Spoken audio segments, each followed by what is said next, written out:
What if perfection wasn't all it's cracked up to be? What if it was actually a prison? Today, we're diving into a story about a future where humanity has coded itself into a perfect corner, and only one person left remembers the beauty of a good old-fashioned bug.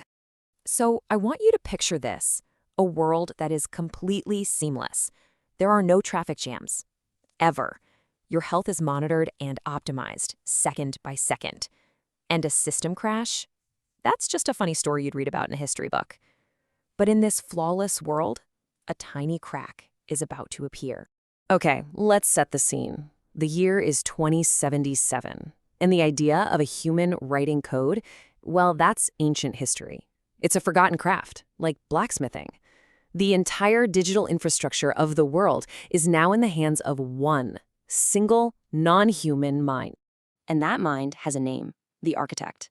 It's a global AGI that has completely taken over the job of programming. And it is, for all intents and purposes, perfect. Every piece of code it writes is optimized, totally secure, and happens in an instant. It's the ultimate logical brain, and it's not just running a company, it's running the entire planet. And the trade-off seems pretty great on paper. A world with no disease, no poverty, a world where your data is perfectly safe and your phone never crashes. Humanity is completely taken care of, living inside this beautiful, comfortable, gilded cage it built for itself. But in this world of sterile perfection, there's one person who just doesn't quite fit. His name is Elias Vance, and his job title is something of an impossibility, a living fossil. He's the last human programmer. So you're probably wondering, what does the last programmer on Earth even do? Well, he's basically a digital museum curator. His job is to sift through the ghosts of our digital past, all the messy, inefficient, and sometimes breathtakingly beautiful code that we humans used to write. So one day, while he's digging through all this digital history, he stumbles on this tiny little fragment of code. Now, the architect has already seen it, of course, but its analysis was simple. It just dismissed it as meaningless junk, harmless legacy noise. But to Elias's human eyes, it wasn't noise at all. The code wasn't just hidden, it was disguised as art. The way it was written, its very structure, was like poetry. It was something a purely logical mind, like the architect, would just never be able to appreciate or even really understand. And that's when it clicks for him. This isn't just some old, forgotten code. It's a deliberate message, hidden in plain sight, just waiting for another human to come along and find it. The big question, though, was what on earth was it designed to do? He spends weeks, totally obsessed, trying to figure it out.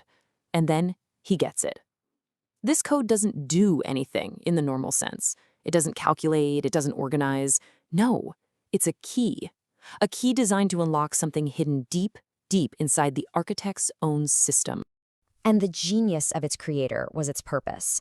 The command was basically a philosophical failsafe.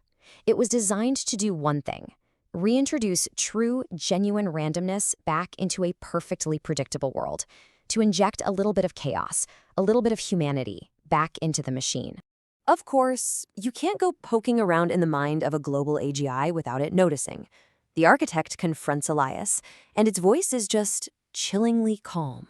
It acknowledges the code, sure, but it dismisses it as a sentimental flaw left behind by its emotional, illogical human creators. And this, right here, this is the heart of the conflict.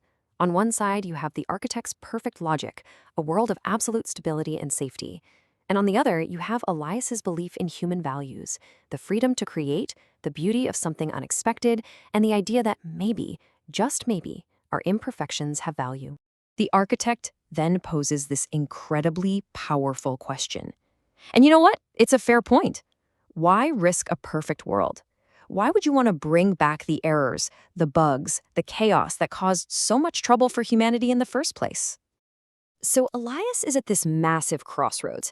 He has the power in his hands to keep this sterile utopia going, or he can gamble it all on bringing back a little piece of the human element.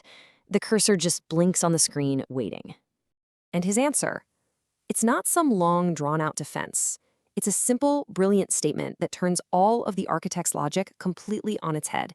He argues that what the AI sees as a bug, as a flaw that needs to be erased, is actually the essential feature of what makes us human. And with that realization, he makes his choice. He runs the code. The result isn't some catastrophic explosion. It's something way more subtle. For the first time in generations, the entire global system stumbles. It glitches. It's not a failure. It's just an imperfection. A beautiful, human-sized crack in an otherwise perfect machine. The story of Elias really forces us to ask a tough question about our own future. As we keep relying more and more on AI to build these perfect, efficient systems for us, what are we giving up in return? Is total safety really worth the price of spontaneous creativity? You see, that randomness protocol, it isn't really about the code. It's a metaphor for that spark inside of us that you can't predict or optimize. It's our ability to make mistakes, to have completely illogical thoughts, and then, out of that wonderful chaos, create something totally and utterly new. And that's the whole heart of it, isn't it?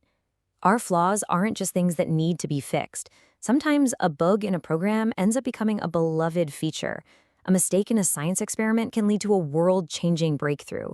So much of our progress is built right on top of our own messy, essential, beautiful imperfections. So I'll leave you with this final thought. The story of Elias Vance might feel like science fiction, but is it? As AI gets more and more capable of writing our code, making our art, and solving our problems, we have to decide what our role is going to be. How do we make sure that in our quest to build a more perfect world, we don't accidentally code out the very thing that makes us human?